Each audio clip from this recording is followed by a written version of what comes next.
good morning. So this is the video that we have been building up to in this series about mind programming. And I hope that now you have realized that after unprogramming, most people drift. They just float. After awareness, after they see clearly, most people destabilize. They remove inherited beliefs. They question old narratives. They feel this brief sense of freedom, and it feels good at first. But then they discover that nothing in their external life actually changes. They still have the same problems. They still feel stuck. They still can't seem to move forward. And this is not because unprogramming failed. It did exactly what it was supposed to do. It cleared away the bullshit, but unprogramming was never meant to stand alone. It was only the first step. Elites understand something that most people do not. You are always running a program, always. The brain never operates without defaults. It's not capable of it. If you remove one set of defaults and install nothing in their place, your environment installs one for you, quietly, efficiently, and without your consent. You don't get to stay in this neutral, liberated state.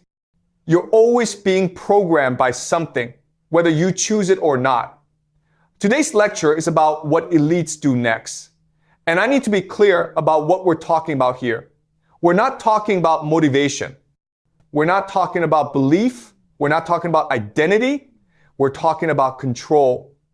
More precisely, we're talking about control over decision-making under pressure. This is the part that nobody teaches. This is the part that separates people who wake up and then drift for years from people who wake up and then immediately start building power. So let's talk about why reprogramming is not optional, why it's actually necessary if you want to do anything with your awareness. Let me start with something fundamental. Every repeated behavior is a program. Every habitual reaction is a program. Every automatic decision you make under stress is a program. These aren't random. They're patterned. They're installed. And people have this fantasy about freedom. They imagine freedom as no rules, as just doing whatever you want, as being completely unconstrained. But here's the reality. In reality, no rules simply means someone else's rules.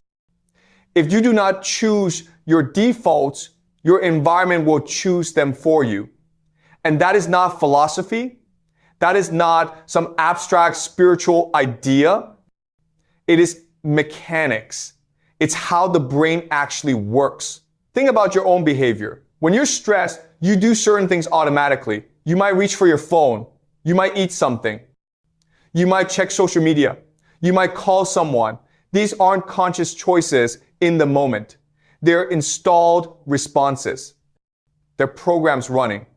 And you install them at some point, probably without even realizing it, or more likely, your environment installed them.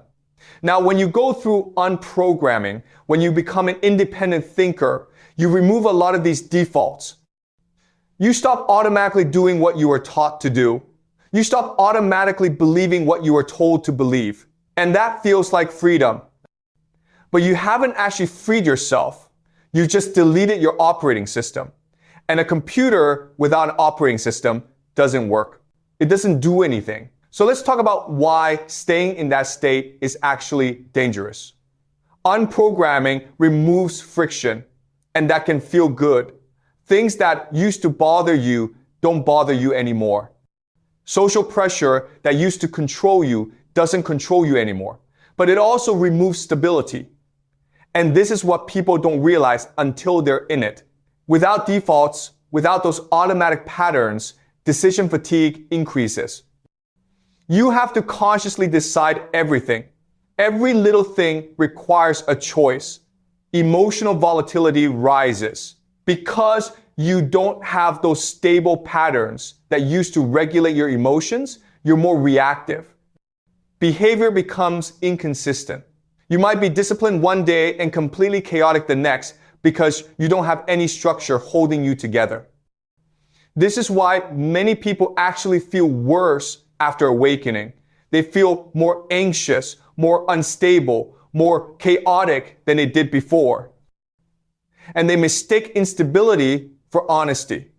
They think this chaos is just them being real, being authentic, being free, but it's not. It's just instability. Elites treat this phase as extremely dangerous. They do not linger here. They don't celebrate it. They don't make it their identity. They move through it as quickly as possible because they understand that you cannot operate effectively in an unstable state. You might have perfect clarity. You might see everything. But if you can't make consistent decisions, if you can't control your responses, if you can't function under pressure, your clarity doesn't matter. So let's talk about what elites do instead. Elites are not sentimental about freedom. They don't romanticize it. They are pragmatic about control. They know that awareness without structure leads to drift. And drift is simply unconscious reprogramming. You're still being programmed. You're just not choosing what's programming you. So they move quickly, not to believe, not to figuring out what they believe now, not to constructing some new worldview. They move to discipline. They move to installing new defaults deliberately, consciously, strategically. And this is completely different from how most people approach personal development. Most people think you have to believe something before you can act on it. You have to feel motivated before you can be disciplined. You have to become a new person before you can do new things. Elites know that's backwards. They act first. The feelings come later. The beliefs come later. The identity comes later. But the action, the discipline, the new defaults, those come immediately. So now we need to talk about what elite reprogramming actually is. Because the word reprogramming sounds scary to people. It sounds like you're losing yourself or becoming someone you're not. But that's not what we're talking about at all. Let me be very clear about what reprogramming is not, because this is where most people get confused. Reprogramming is not affirmations. You're not standing in front of a mirror telling yourself you're powerful. It is not positive thinking. You're not trying to maintain some optimistic mindset. It is not motivation.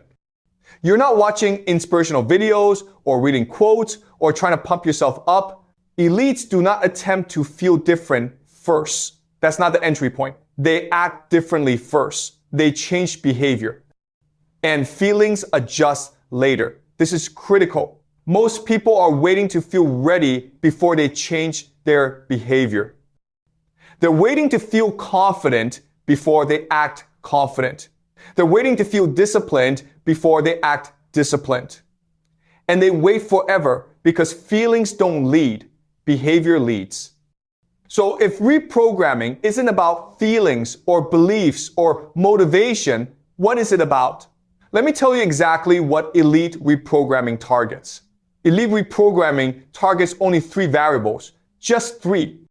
Not your whole personality, not your entire belief system, just 3 specific operating parameters. First, decision latency. How quickly you decide under pressure. Second, risk tolerance. What level of discomfort you accept without emotional reaction. Third, response under uncertainty. Whether ambiguity produces panic or action. That's it. Those 3 variables determine almost everything about your effectiveness in high-stakes environments. Let me break down why each one matters. Decision latency determines whether you can act when action is required. People with high decision latency, people who take a long time to decide, they miss opportunities. By the time they've made a decision, the moment has passed. Risk tolerance determines what level of game you can play. If you can only tolerate low-risk situations, you're locked into low-reward outcomes. People who can tolerate higher levels of uncertainty can pursue opportunities that others can't even consider. Response under uncertainty determines whether you're functional in complex environments. Because complex environments are always uncertain. if uncertainty makes you panic, if ambiguity makes you freeze, you cannot operate where power operates. These three variables, these are what elites train, not their beliefs, not their feelings, these specific responses. And here's what's beautiful about this. Beliefs follow behavior, never the other way around. You change how you act, and eventually your beliefs update to match. You don't need to believe you're disciplined to act disciplined. You act disciplined repeatedly, and eventually you believe it.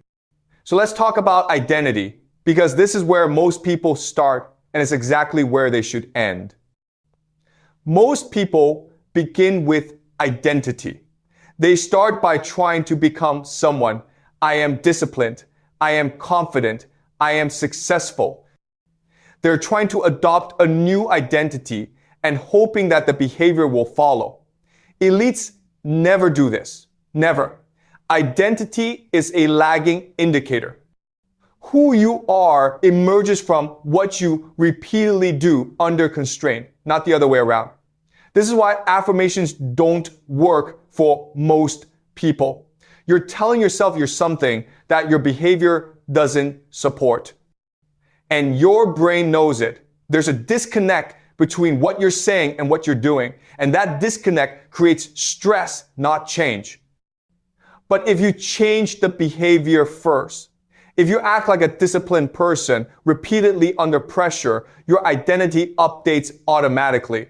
You don't have to convince yourself. You don't have to affirm it. You just are that person because you've demonstrated it to yourself through repeated action. This is why elite reprogramming ignores identity completely at the beginning. It focuses entirely on behavior, on action, on response patterns. The identity emerges on its own after the behavior is installed. So now let's talk about why this process is time-bound, because that's critical to how it works. Open-ended change produces hesitation. Think about what happens when you tell yourself you're going to change something, but you don't set a time limit.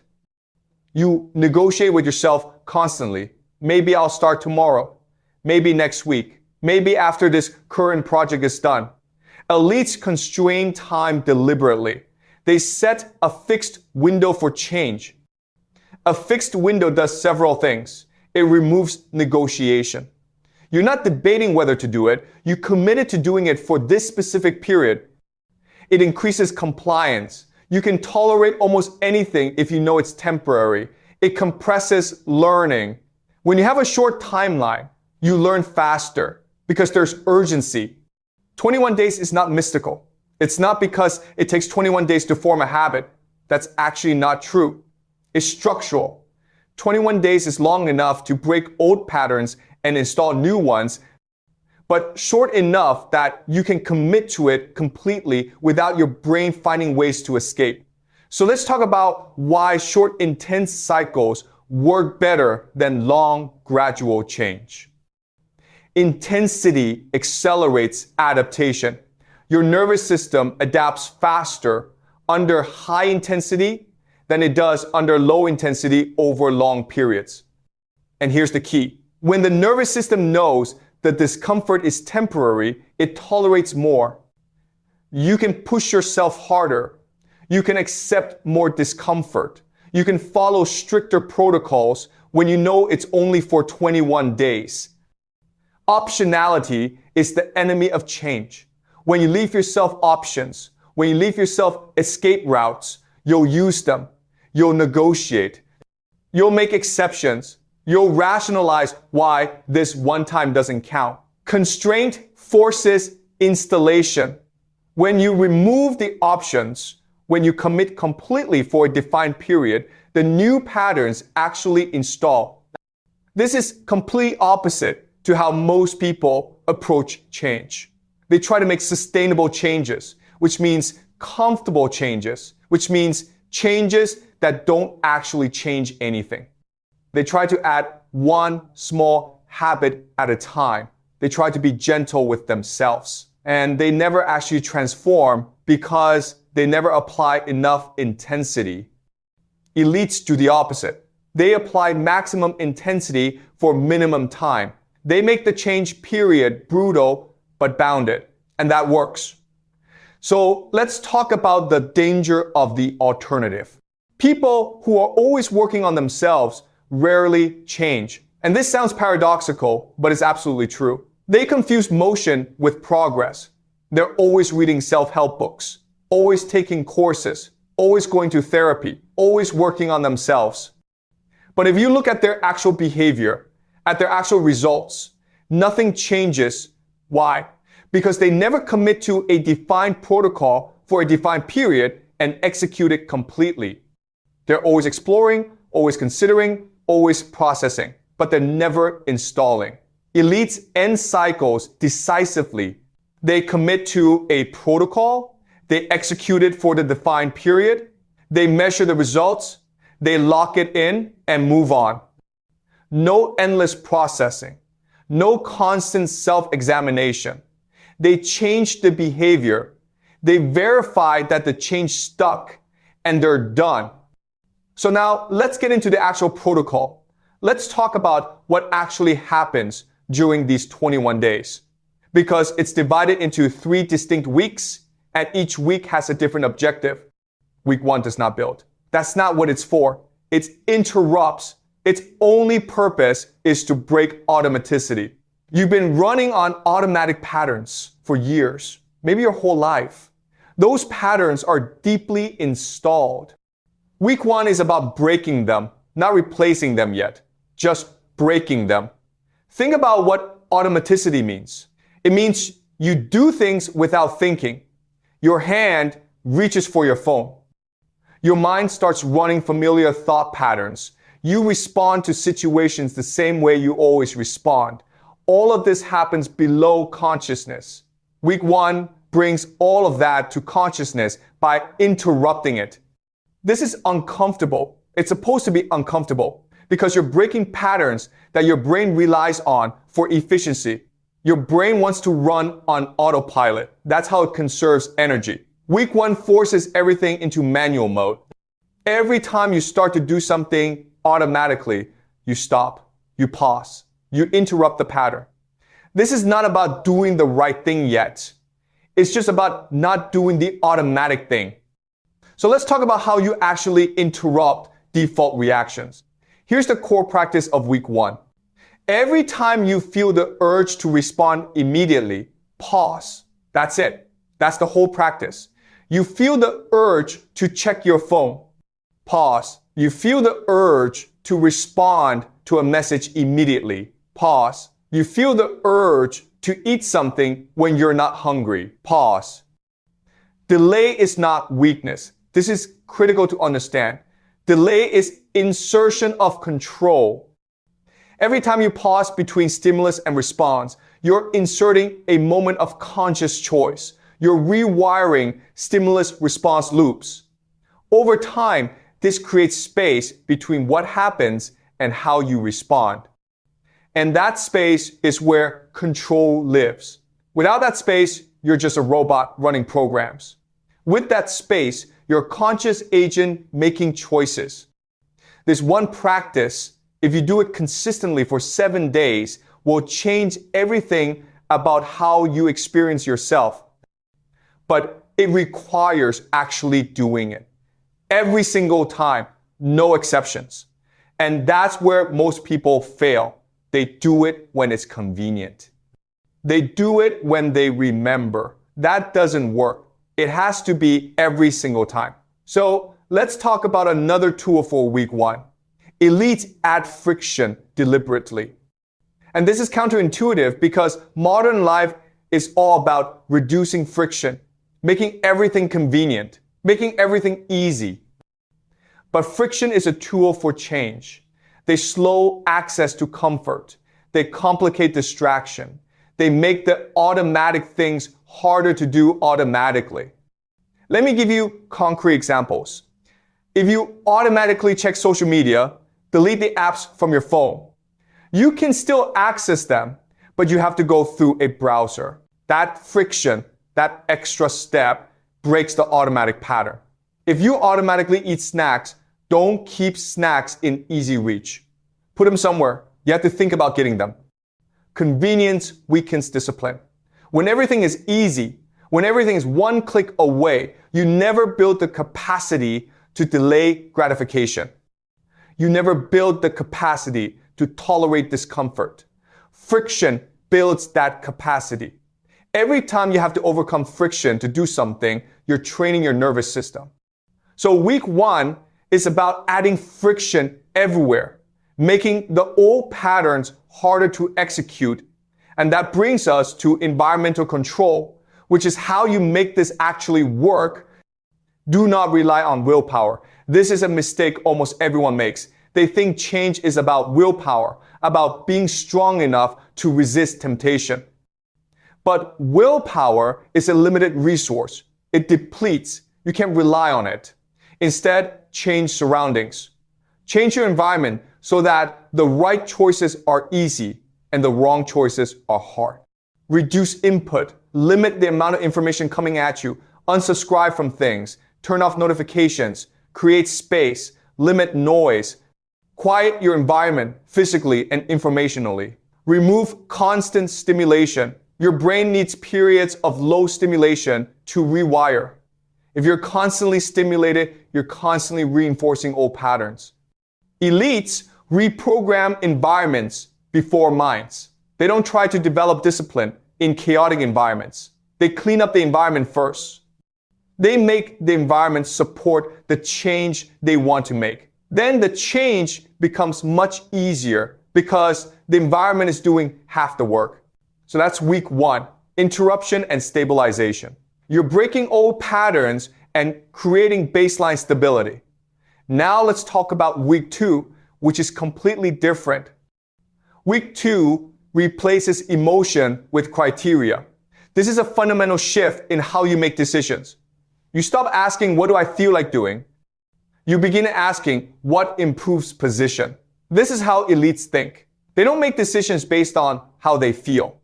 They make decisions based on strategic positioning. Let me explain what this means practically. Most people wake up and ask themselves, what do I feel like doing today? And then they do whatever they feel like doing. Their behavior is driven by mood, by emotion, by impulse. Elite behavior is driven by criteria, by predetermined standards for what gets done, regardless of how they feel.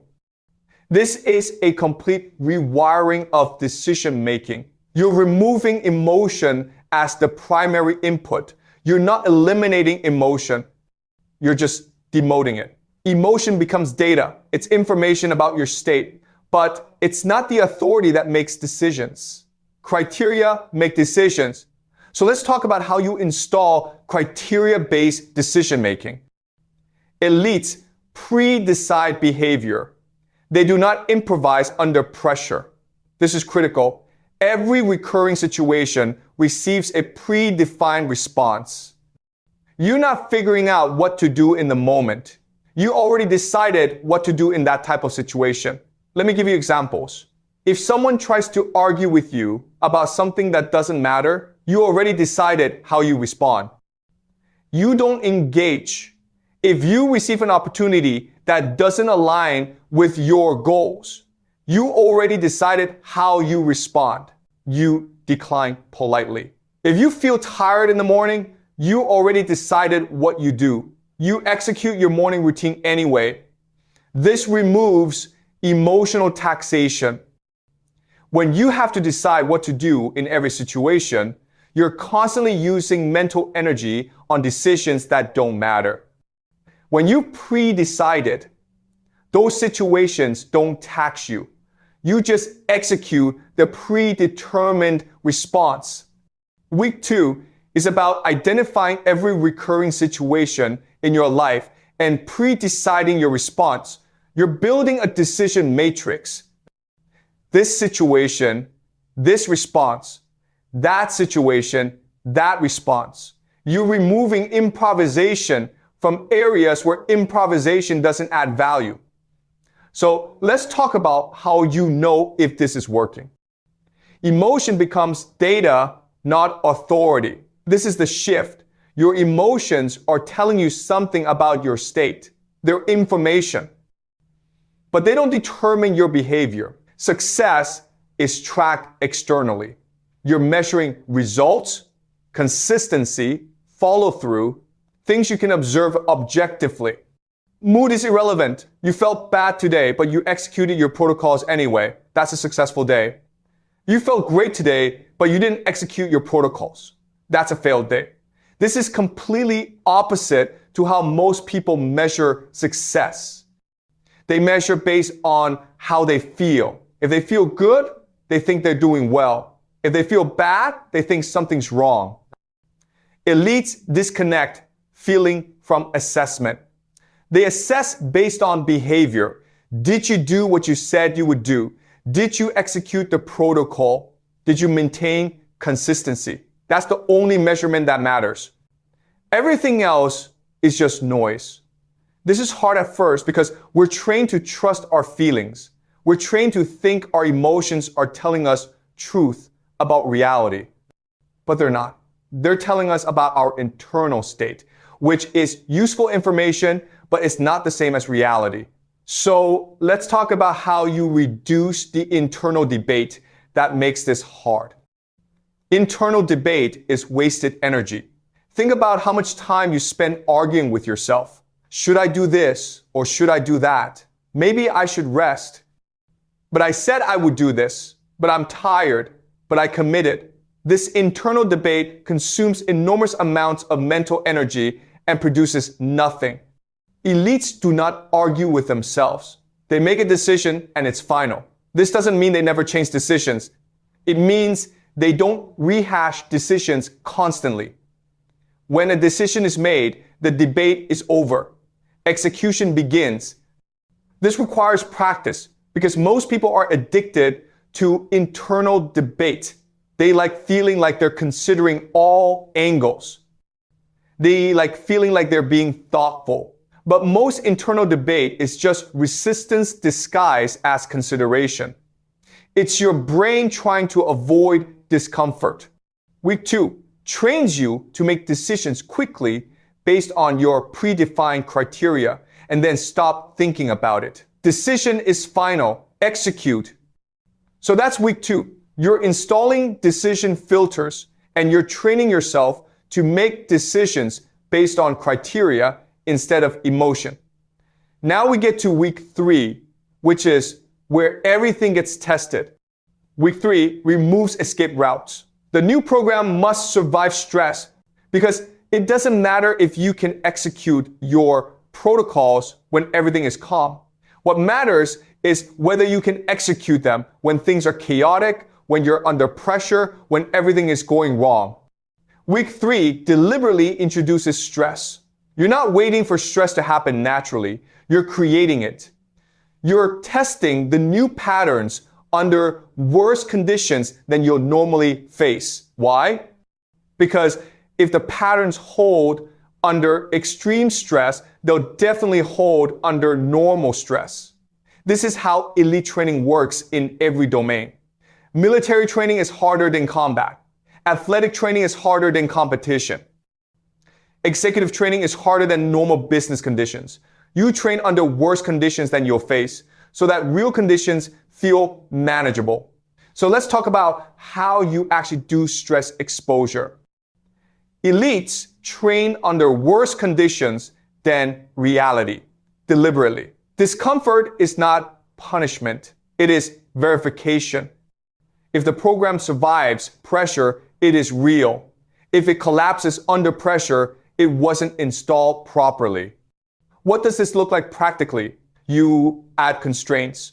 You reduce sleep slightly. You add time pressure. You increase complexity. You do your protocols when you really don't want to, when you're tired, when you're stressed, when conditions are suboptimal. Because those are the conditions where old patterns try to reassert themselves. Old patterns are strongest under stress. When you're calm, it's easy to execute new patterns. But when you're stressed, your brain wants to revert to what's familiar. Week 3 is about proving to yourself that the new patterns are now more automatic than the old ones. You prove that by executing them under stress. This is uncomfortable. It's meant to be uncomfortable, but discomfort is not damage. You're not hurting yourself. You're verifying that the installation is complete. So let's talk about what tries to sabotage this process. The phrase "just this once" destroys progress. This is the most common way people sabotage their own change. They're executing perfectly, and then they think, just this once, I'll make an exception. Just this once, it won't matter. But it does matter, because just this once reopens negotiation. Elites eliminate self-negotiation. Rules are rules because they protect stability. Not because they're perfect rules, not because they're the only possible rules, but because consistency is more important than optimization at this stage. You're installing patterns. Patterns require repetition without exception. Every exception teaches your brain that the rules are negotiable. And if the rules are negotiable, you're back to debating every decision. You're back to relying on willpower. You're back to the state you were in before you started. So week 3 is about closing all negotiation loops. No exceptions. No just this once. No special circumstances. And when you do that, when you execute without exception for 21 days, something interesting happens with your identity. By now, behavior is automatic. You're not thinking about it anymore. You're not forcing yourself. You're just doing it because that's what you do now. And identity emerges quietly. No affirmation required. You don't have to tell yourself you're disciplined. You just are, because you've demonstrated it to yourself repeatedly under pressure. This is identity lock-in. Your self-concept updates to match your behavior. Not because you convinced yourself with words, but because you proved it with action. This is real identity change, not aspirational identity. Not who you want to be, but who you actually are based on what you actually do. And this identity is stable because it's based on demonstrated capacity. You can execute under pressure because you did it. You can maintain consistency because you did it. This isn't faith. It's evidence. So now let's talk about what actually changes after these 21 days are complete. So what changes after 21 days? Not happiness. This doesn't make you happy. Not confidence, at least not in the emotional sense. Instead, you notice faster decisions. You're making decisions in seconds that used to take you hours or days. You notice lower emotional volatility. Your mood doesn't swing as dramatically because you're not being controlled by emotion anymore. You notice predictable behavior. You do what you said you would do. Other people start to notice this too. You become reliable. This is control. This is what elite reprogramming produces. Not better feelings, better functioning. You operate more effectively under pressure. You make better decisions faster. You maintain consistency regardless of how you feel. This is the difference between someone who's gone through this process and someone who hasn't. It's not that they're smarter or better. It's that they're more controlled. They're operating from installed defaults that serve them instead of operating from inherited defaults that don't. So let's talk about why most people will never do this. Because discomfort feels threatening. Most people avoid discomfort at all costs.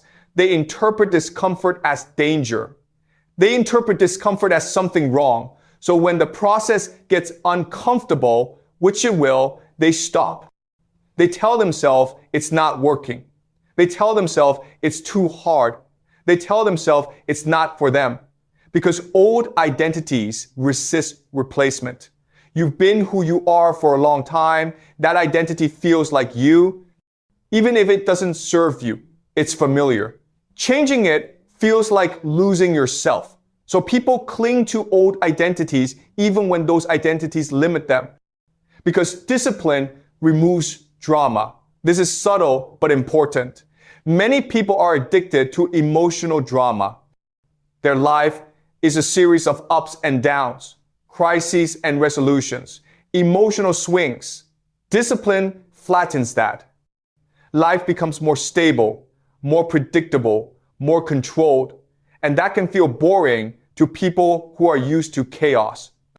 Elites accept this cost. They accept that discipline means less drama. They accept that control means less emotional variety. They accept that stability might feel boring. They accept it because they care more about outcomes than feelings. So let's talk about why this works long term. Behavior rewires belief. You don't need to believe you can do something before you do it. You do it and then you believe you can do it. Consistency creates identity. Who you are is who you repeatedly show yourself to be through action. Stability enables expansion. Once you have a stable base, you can build on it. You can take bigger risks. You can pursue bigger opportunities. This is why the 21-day protocol is so powerful. It creates a new baseline. You're not constantly managing yourself anymore. You're not constantly fighting yourself. The new patterns are automatic. That frees up enormous amounts of mental energy for other things, for strategy, for growth, for building power. This is the foundation everything else builds on. Without this, without installed functional defaults, you're always going to be fighting yourself. You're always going to be unstable. You're always going to be limited by your own inconsistency. So let me bring this all together now. Unprogramming removes false limits. It clears away the inherited beliefs and assumptions that constrain you. Access restores interface. It positions you inside systems where you can actually have influence. Reprogramming installs functional defaults. It gives you the operating system you need to execute effectively under pressure. This is the complete arc. This is how you move from wherever you are to having actual power. Not power in the abstract, not power someday. Power now. Power that you can use. Power that comes from your ability to control yourself under pressure and execute consistently toward your goals. Most people never complete this arc. They get stuck in one phase. They wake up, but they don't position themselves. Or they position themselves, but they don't install functional defaults. Or they try to install defaults, but they don't do it intensely enough for it to stick. Elites complete all three phases quickly, deliberately, with maximum intensity. So let me close with this. Freedom is not the absence of structure. Freedom is choosing the structure you operate inside before the world chooses one for you. That is what elites understand. That is what this 21-day phase is designed to install. You are going to be programmed. That's not optional. The question is whether you choose the programming or whether it happens to you, whether you install defaults that serve your goals or whether you absorb defaults from your environment, whether you build functional patterns deliberately or whether you drift into dysfunctional ones unconsciously. The 21-day protocol gives you a way to install your own programming, to choose your own defaults, to build your own operating system. It's not easy, it's not comfortable, but it works. And that's all that matters.